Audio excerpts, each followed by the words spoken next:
Hello mga ka-homies, today luluto tayo ng ginataang tulingan. So gagamit tayo ng small size ng tulingan. So tip ko lang sa inyo, kung bibili kayo ng tulingan, tingnan nyo yung mata. Pag shiny yung mata, ibig sabihin sariwa yan. Pangalawa, yung skin niya, pag may pagka-bluish siya, makintab, sariwa yan. Pangatlo, pipisilin nyo sa may bandang tiyan. Pag hindi pa siya malambot, ibig sabihin hindi pa siya balisa. So bakit gusto natin na sariwa? Kasi ang tulingan, pag di na sariwa, makati yan pagka niluto nyo mga sabaw. Ang pwede lang iluto sa tulingan ganyan is deep fry, prito na, yun na lang, or deep fry tapos sarsahan nyo. So, ang mga ingredients natin is gagamit tayo ng bawang, sibuyas, luya, siling haba, talong. Ngayon, lalagyan natin ng gulay, talong, tsaka pechay. Tsaka gata ng nyog, 16 ounce, a pint of gata ng nyog, suka, 1/3 cup, and paminta, durog, black pepper, and magic syrup, seasoning, and salt to taste. So, unang gagawin natin is lalagyan natin ng spread natin yung onion and garlic. Magtitira tayo ng konti para meron din sa ibabaw. Sama yung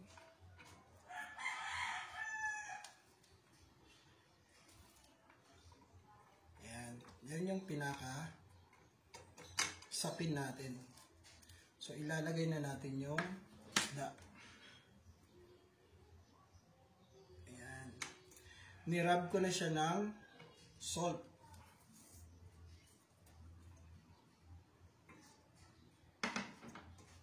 Importante dyan yung positioning. So, tap natin yung bay leaf. So, lalagyan na natin ng black pepper, of course, salt. Although nirab ko na yung para i-absorb nung isda yung salt, pero maglalagay pa rin tayo ng salt.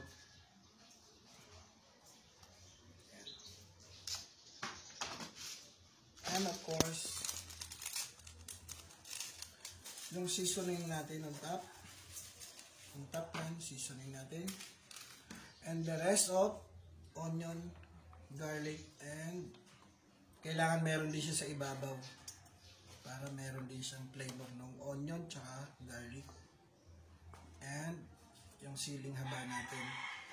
Ngayon, saka natin siya ilalagay yung suka lang po. Yun lang, suka. Wala na tayong ibang ilalagay dyan. Lulutuin natin siya sa suka. Ang tawag dyan is paksiw. Few moments later, ayan, check na natin.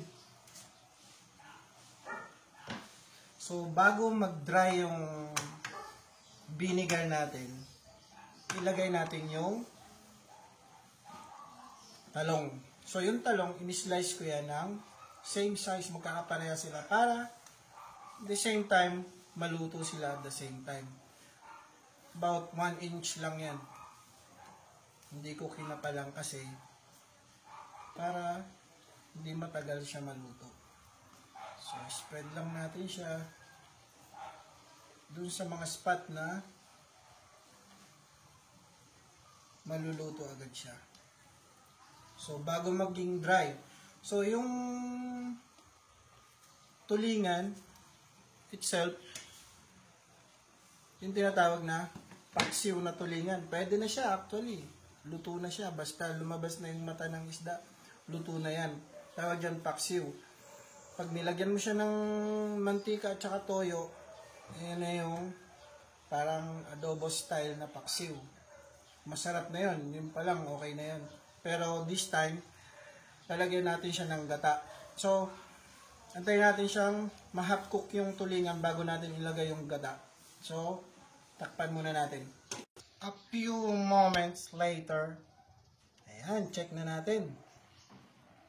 So, gusto ko sa ginataang tulingan ko, yung nag-dry yung vinegar, naluto siya sa vinegar, and may konting sunog sa ilalim.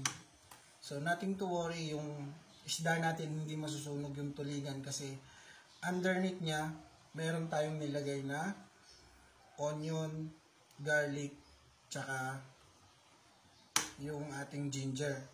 So, ilalagay na natin, dry na siya. As you can see. Ilalagay na, half cook na rin yung ano natin, yung tulingan. Lagay na natin yung kakanggata natin or coconut milk.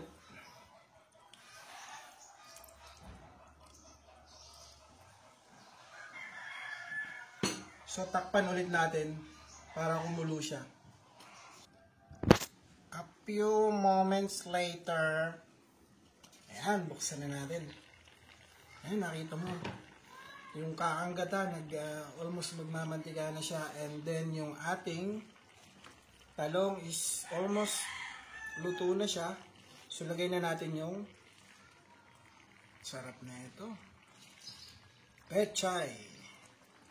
So, spread lang natin siya. Then, cover ulit natin siya ng another 1 minute. A few moments later, ayan, check na natin. Tingnan, a few moments later na yan. Eto na, luto na siya. Gusto ko sa mga pechay o kaya yung sitaw na yan, crunchy. Medyo half cook lang siya, kaya sa akin, ox na to. Tikman natin. Nanuot yung lasa nung gata. So, bakit gusto ko may gata? Kasi nga, Bicolano ako. So, again, mga homies, mga daddy dyan, ito yung chance nyo para ipagluto yung family nyo. Alam ko, hardworking kayo, lagi kayong nasa trabaho, may chance man, may day off man kayo, yun na yung pinaka-time na bonding nyo. So, most of the time, lumalabas kayo. Pero, this time, lockdown, ito yung the best na lutuin para sa family nyo. And, para namang makapagluto kayo once in a while. And also, kung di pa kayo nakakapag-subscribe sa channel ko, please subscribe para continuous lang yung paggawa ko ng video sa mga lutong bahay, panlasang Bicol, or kahit anong easy and quick lutong bahay, yung madaling lutuin lang para sa mga anak natin o sa family natin. So, ito pala yung version ng aking ginataang tulingan. So, plating na natin. Patayin na natin siya. Luto na siya. So, kuha tayo ng isang fish. Ayan. Ayan. Perfect yung talong. Saktong pagkaluto lang. And yung aking pechay. Sili. Sabi natin ang gata. Ayan.